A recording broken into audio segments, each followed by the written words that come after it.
Kaning masarap, kainin mo ulit. Ano? Paano? Nom nom nom. Suicide. Nom, nom, nom. Malaki na nga ang anak ni Angelica Panganiban at Greg Homan na si Baby B. Sa latest video ngang ibinahagi ni Angelica Panganiban, ay makikita dito kung paano nga umarte ang kanyang anak na si Baby B. Marunong na nga itong mag-post ng iba't ibang klaseng reaction ng kanyang mukha. Nang sabihin nga ni Mami Angelica na kainin nga ulit ang kanyang hawak-hawak, ay ito nga ang naging reaction ng kanyang anak na si Baby B.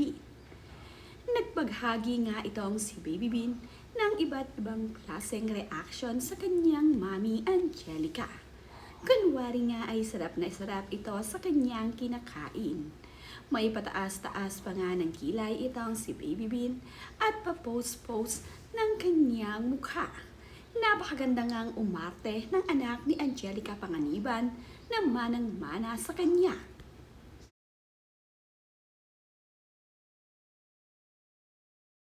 Kaning masarap, kainin mo ulit. Ano? Paano? Nom nom nom. Suicide. Nom, nom, nom, nom. Sarap?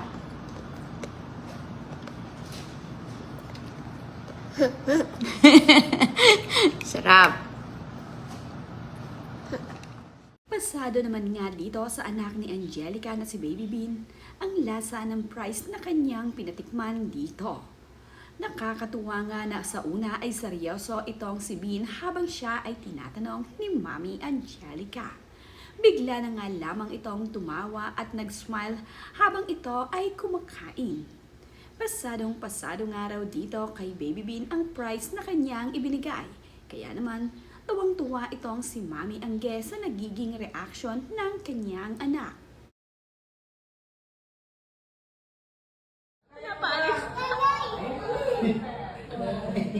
Wow! Naman nandito sa Manila, itong si Angelica Panganiban ay nagkikita-kita nga sila ng kanyang mga kaibigan. Kagaya na nga lamang na nandito ngayon sina Angelica sa Manila ay nagkita-kita sila ni Ketchup Eusebio at ni Glyza de Castro.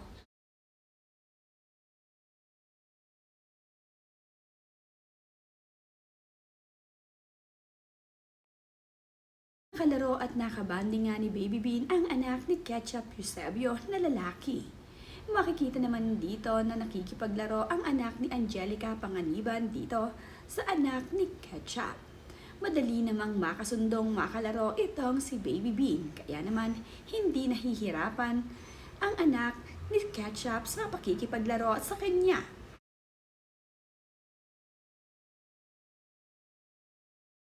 Anak nga ni Angelica Panganiban at Glyza de Castro, ang bunsong anak ni Ketchup.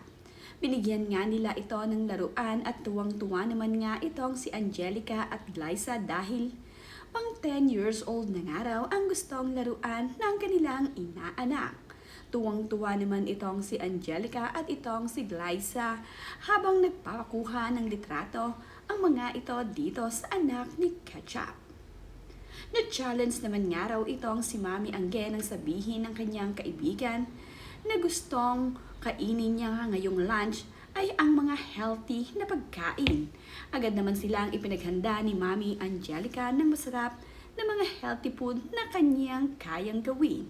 Na-challenge nga raw ito sa sinabi ng kanyang kaibigan na si Glyza. Dahil mainit nga ang panahon ay panay naman nga ang swimming ni Angelica Panganiban at ng kanyang anak na si Bean sa kanyang inflatable pool. Ibinahagi nga ito noong mga nakaraang araw ni Mami Angelica sa kanyang social media. Makikita naman nga dito na sobrang nag-enjoy itong si Mami Angge at ang kanyang anak. Kahit na nga sa inflatable pa sila mag-swimming, ay nag-e-enjoy naman itong si Mami Angge at ang kanyang anak. Nakakatuwa nga lamang na kahit sa mga ganitong bonding ay enjoy na enjoy ang mag-ina. Marami naman sa mga netizens ang tuwa dito sa ginawang ito ni Angelica Panganiban. Kahit na nga hindi sila sa dagat o sa swimming pool maligo, ay okay lang. Marami naman nga ngayong nakakalaro na ang anak ni Angelica Panganiban at Greg Homan. Tuwang-tuwa itong si Bean sa tuwing mayroong nakakasama dito sa kanilang bahay na makakalaro.